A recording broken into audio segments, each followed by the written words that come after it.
British राज से आज के प्रगतिशील भारत तक आरक्षण की बेल लगातार फल फूल रही और बढ़ती जा रही है।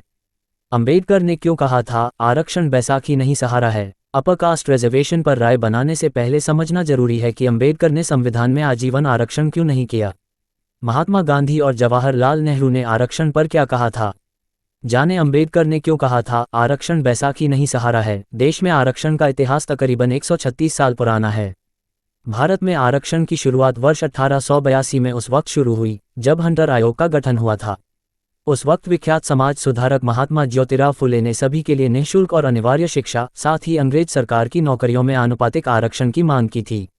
1908 में अंग्रेजों ने पहली बार आरक्षण लागू करते हुए प्रशासन में हिस्सेदारी निभाने वाली जातियों और समुदायों की हिस्सेदारी तय की। ब्रिटिश राज से आज के प्रगतिशील भारत तक आरक्षण की बेल लगातार फल फूल रही और बढ़ती जा रही है। नतीजतन देश में आरक्षण की मांग और इसे खत्म करने के लिए सैकड़ों आंदोलन हो चुके हैं। अब एक बार फिर केंद्र सरकार ने आर्थिक आधार पर सवर्णों को 10% आरक्षण की घोषणा कर इस मुद्दे को हवा दे दी है। सरकार की इस घोषणा के बाद से लोग अलग अलग तरह की राय व्यक्त कर रहे हैं। आरक्षण पर कोई भी राय बनाने से पहले हम सबके लिए ये जानना जरूरी है कि डॉक्टर भीमराव अंबेडकर ने संविधान में स्थायी आरक्षण क्यों नहीं रखा। साथ ही इस मुद्दे पर राष्ट्रपति महात्मा गांधी और देश के पहले प्रधानमंत्री जवाहरलाल नेहरू की क्या राय थी। आरक्षण कमेटी भी इसके खिलाफ थी। आरक्षण के मुद्दे पर बनी कमेटी भी इस व्यवस्था के खिलाफ थी।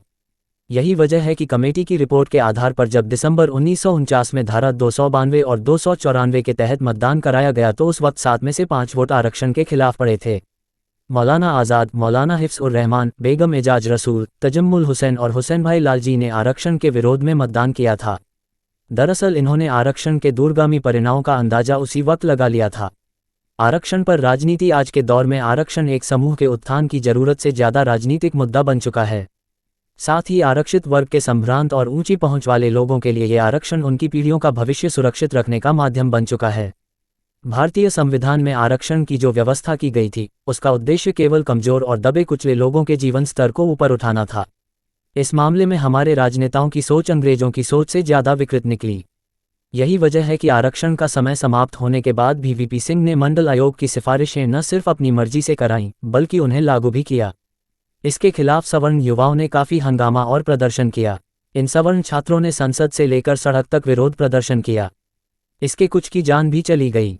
आरक्षण आज ऐसा मुद्दा बन चुका है जो किसी भी राजनीतिक पार्टी के लिए जीत हार की वजह बनता है।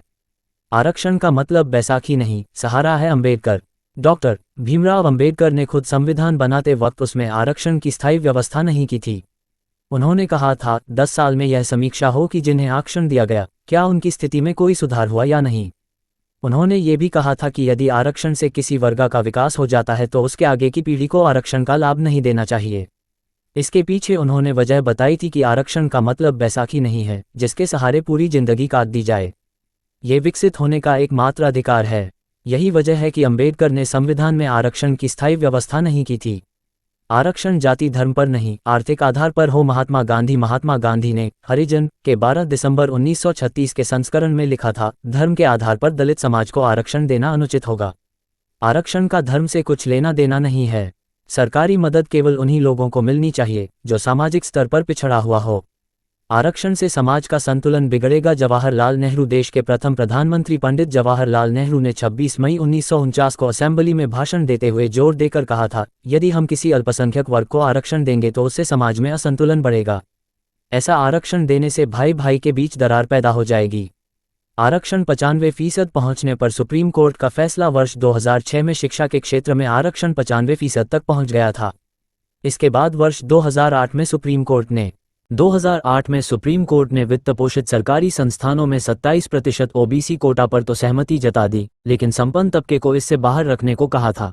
आज संविधान को लागू हुए 69 वर्ष पूरे हो चुके हैं और दलितों का आरक्षण भी 10 वर्षों से बढ़कर 69 वर्ष पूरा कर चुका है। बावजूद आज भी सवाल बरकरार है कि क्या आरक्षण से दलित समाज स्वावलंबी बन पाया। सुप्रीम कोर्ट ने आदेश दिया था कि आरक्षण का लाभ किसे मिल रहा है इस पर बराबर नजर रखी जाए। बावजूद ऐसा नहीं हुआ। इस वजह से आरक्षण केवल नासूर बनकर रह गया। सक्षम लोग ही उठा रहे आरक्षण का लाभ। आरक्षण की अवधारणा के विपरीत वास्तविकता ये है कि जातिगत आरक्षण का सारा लाभ ऐसे वर्ग को मिल रहा है जिनके पास सब कुछ है और जिन्हें आरक्षण की कोई जरूरत नहीं है। आरक्षित वर्ग के बहुत से लोग उच्च पदों पर पहुंच चुके हैं। इनमें कुछ करोड़पति तो कुछ अरबपति भी हैं। बावजूद आरक्षित जाति का होने की वजह से उनके बच्चे भी आरक्षण सुविधाओं का लाभ उठा रहे हैं। बुद्धिजीवी अक्सर सवाल उठाते रहे हैं कि ऐसे लोगों के लिए आरक्षण क्यों।